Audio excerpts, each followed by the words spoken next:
अस्सलाम वालेकुम dear students, आप दिख रहे हैं सैयद अली एकेडमी। और आज की इस वीडियो के अंदर हम लोग डिस्कस करने वाले हैं हमारे इस टॉपिक के बारे में जिसका नाम है S I base drive units and supplementary units. यानी कि हम लोग यहाँ पर कुछ यूनिट्स का जिक्र करने वाले हैं। सबसे पहले हमारे पास है बेस यूनिट्स, जिनको हम फंडामेंटल यूनिट्स कह रहे होते हैं। फिर उसके बाद हमारे पास कुछ और यूनिट्स आएंगे जिन्हें ड्राइव यूनिट्स और फिर सप्लीमेंट्री यूनिट्स। तो ये सारा क्या है, तो आइए आज की इस वीडियो के अंदर हम लोग इसका जिक्र करते हैं। सबसे पहले हम यूनिट्स का जिक्र करेंगे कि यूनिट क्या होते हैं। तो यूनिट्स के हवाले से लिखे हुए units are standards of the measurements. अगर हमें कोई चीज नापनी होती है तो हम एक फिक्स चीज रख लेते हैं जिसकी बेस पर उसको नापा जाता है। मिसाल के तौर पर हमने एक क्वांटिटी रख दी जिसको हम किलो कह रहे हैं। किलो एक वजन के बराबर अमाउंट होगा और फिर जो चीज़ उसके अंदर आएगी वो उसके हिसाब से नापी जाएगी। इसके हिसाब से हमने मीटर एक हाइट को मुकर्रर कर दिया। तो हमने एक स्टैंडर्ड जो है नापने के लिए कुछ यूनिट्स हमने बना दिए हैं। जैसे टाइम के अंदर सेकंड्स हमारे पास मौजूद हैं।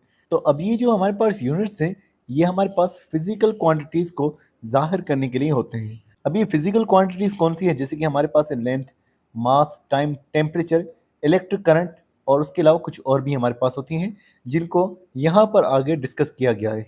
दरअसल 7 यहाँ पर क्वांटिटीज़ का जिक्र है, जैसे लेंथ हो गया, टाइम हो गया, मास हो गया, इलेक्ट्रिक करंट हो गया, thermodynamic temperature, amount of substance हो गया और ल्यूमिनस इंटेंसिटी हो गया।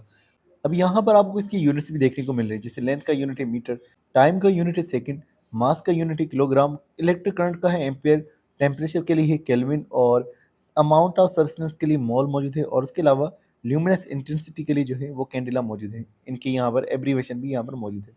तो ये हमारे पास कुछ क्वांटिटीज़ होती हैं, फिजिकल क्वांटिटीज़। और उन फिजिकल क्वांटिटीज़ को मेजर करने के लिए हमारे पास कुछ यूनिट्स होते हैं और उन यूनिट्स को हम फंडामेंटल यूनिट्स कह रहे होते हैं। अब यहाँ यूनिट्स के बारे में लिखा हुआ है, units provide a way to quantify. Units हमें वे प्रोवाइड करता है ताकि हम उनको काउंट कर सकें। Compare the magnitude of the physical quantities, यानी कि फिजिकल क्वांटिटीज की जो साइज वगैरह है उसे कंपेयर करने में हमें मदद करता है। And to communicate this measurements in clear and concise manner. और अगर हम किसी से बातचीत कर रहे होते हैं तो हमें मेजरमेंट्स को आसानी से दूसरे को समझा सके। मिसाल की तरह हम लोग जब चीनी लेने जाएंगे तो हम कहेंगे 1 किलो चीनी दे, और वो समझ भी जाएगा फ़ौरन से कि किलो से मुराद कौन सा अमाउंट होगा, कितना अमाउंट होगा। तो एक दूसरे के साथ कम्युनिकेट करने के लिए और उसके अलावा उसे आसानी से उसकी तादाद को बयान करने के लिए, उसकी साइज़ वगैरह को बयान करने के लिए ये हमारे पास यूनिट्स यूज़ हो रहे हैं। अब अगर हम बात करेंगे तो यूनिट्स कौन से हैं, जैसे कि हमने पहले ज़िक्र किया, मीटर किया, सेकंड किया। लेकिन अगर हम बात करेंगे तो अलग-अलग मुल्कों के अंदर अलग-अलग यूनिट्स होते थे। जैसे कि लिखा हुआ है कि ब्रिटिश सिस्टम के अंदर अलग यूनिट्स यूज़ होते थे, यूएस कस्टमरी सिस्टम के अंदर अलग यूनिट्स जो है यूज़ होते थे।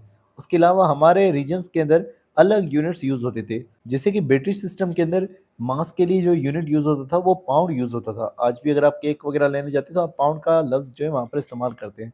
तो पाउंड इस तरह से हो गया। इसके अलावा हमारे पास और भी कई दीगर यूनिट्स मौजूद थे। तो यहाँ पर क्या किया गया कि एक स्टैंडर्ड जो है इंटरनेशनल सिस्टम ऑफ यूनिट्स बनाया गया। अब इंटरनेशनल सिस्टम ऑफ यूनिट्स को हम एसआई यूनिट कहते हैं।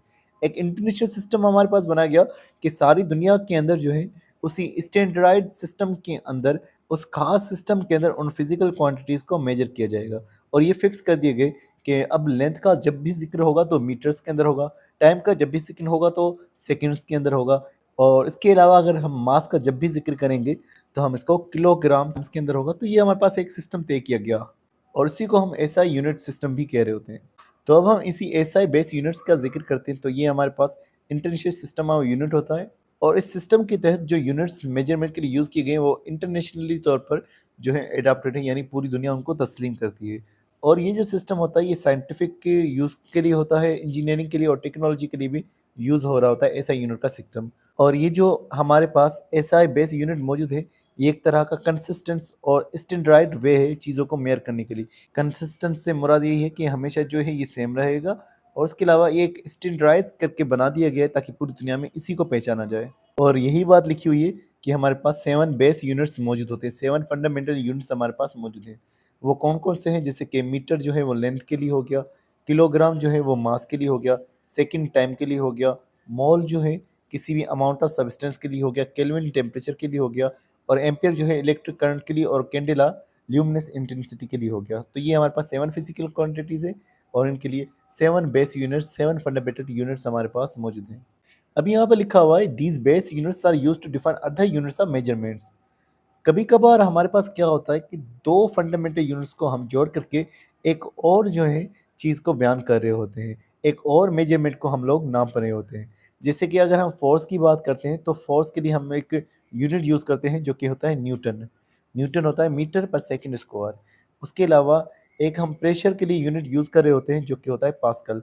अब ये जो पास्कल हो गया या न्यूटन हो गया या फिर हमारे पास जूल हो गया जो एनर्जी के लिए यूज़ हो रहा है, ये दरअसल मेजरमेंट तो कर रहे हैं। जैसे पास्कल प्रेशर की मेजरमेंट कर रहा है, फोर्स की जो है न्यूटन कर रहा है, एनर्जी के लिए जूल कर रहा है।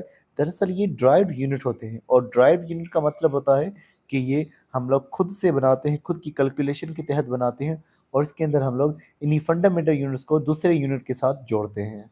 जैसे कि हम पहले ही बयान कर चुके हैं, न्यूटन जो है फोर्स के लिए है, तो यहाँ ड्राइव्ड यूनिट्स के अंदर भी इन्हीं का यूज़ हो रहा होता है, हमारे फंडामेंटल यूनिट्स का। यानी इन फंडामेंटल यूनिट से दूसरे यूनिट्स भी बनाए जा रहे हैं। तो ये 7 यूनिट्स फंडामेंटल यूनिट्स हैं जो फिजिकल क्वांटिटीज़ को मेजर करने के लिए यूज़ हो रहे हैं। बाकी उसके अलावा हमारे पास ड्राइव्ड यूनिट हो सकते हैं। आगे लिखा हुआ है कि ये जो हमारे पास एसआई यूनिट्स यूज़ होते हैं, ये इंश्योर यकीन दिलाते हैं कि कंसिस्टेंसी रहेगी और अगर हम चीज़ों को मेजरमेंट करेंगे पूरी दुनिया के अंदर कहीं पे भी या साइंस के अंदर हम इसको मेजर करेंगे साइंस की मुख्तलिफ ब्रांचेज़ में, तब भी ये हमारे पास सेम रहेंगे।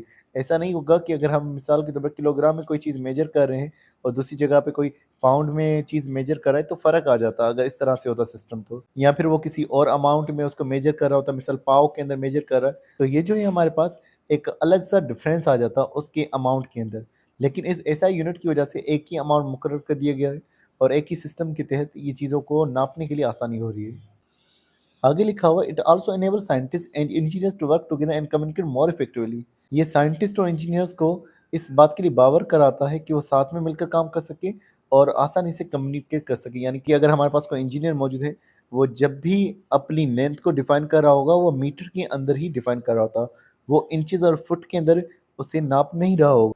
तो इस तरह से उनको आसानी रहेगी। Making it a critical tool in international cooperation and collaboration in scientific research and development. और एक स्टैंडर्ड हमारे पास सिस्टम की वजह से, मेजरमेंट के सिस्टम की वजह से, नापने के सिस्टम की वजह से पूरी दुनिया जो है इंटरनेशनली जो है आपस में कोलैबोरेशन यानी आपस में साथ मिलकर काम कर सकती है, आपस में कोऑपरेट कर सकती है, रिसर्च के अंदर और डेवलपमेंट दोनों चीज़ों के अंदर। आगे वही बात लिखी हुई है कि ऐसा यूनिट जो है ये मेजरमेंट के लिए यूज़ होता है जो ऑफिशियली इंटरनेशनल सिस्टम के तहत अडॉप्ट किया गया है, जो एक कंसिस्टेंट और स्टैंडर्ड वे के अंदर चीज़ों को फिजिकल क्वांटिटीज़ को नापता है। तो डियर स्टूडेंट्स, ये हमारे पास 7 फिजिकल क्वांटिटीज़ हैं जैसे कि length, time, mass, electric current, thermodynamic temperature, amount of substance और ल्यूमिनस इंटेंसिटी को आप देख सकते हैं। और ये उनके जो यूनिट्स हमारे पास मौजूद हैं, जो फंडामेंटल यूनिट्स हैं, जो इनके बेस यूनिट्स हैं और ये एब्रीवेशन जिस तरह से हम उनको ज़ाहिर कर सकते हैं। तो ये हमने बेस यूनिट्स का पढ़ा। अब हम ज़िक्र करते हैं ड्राइव्ड यूनिट्स के बारे में। तो ड्राइव यूनिट्स की अगर हम बात करेंगे तो लिखा हुआ है कि ये जो है कॉम्बिनेशन ऑफ बेस यूनिट होते हैं। यानी कि जब हम लोग मुख्तलिफ बेस यूनिट्स को कंबाइन करते हैं तब हमारे पास ये ड्राइव्ड यूनिट बनते हैं।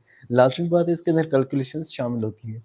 अब इसके बारे में बात करेंगे तो यहाँ पर कई सारे हमारे पास बहुत सारे ड्राइव्ड यूनिट्स मौजूद हैं जो मुख्तलिफ फिजिकल क्वांटिटीज़ को ज़ाहिर करते हैं। अगर हम बात करेंगे इन ड्राइव्ड यूनिट के बारे में तो यहाँ लिखा हुआ है कि इनको ऐसे भी डिफाइन कर सकते हैं कि ये मैथमेटिकल रिलेशनशिप है फिजिकल क्वांटिटी और उसके अलावा बेस यूनिट के दरमियान में।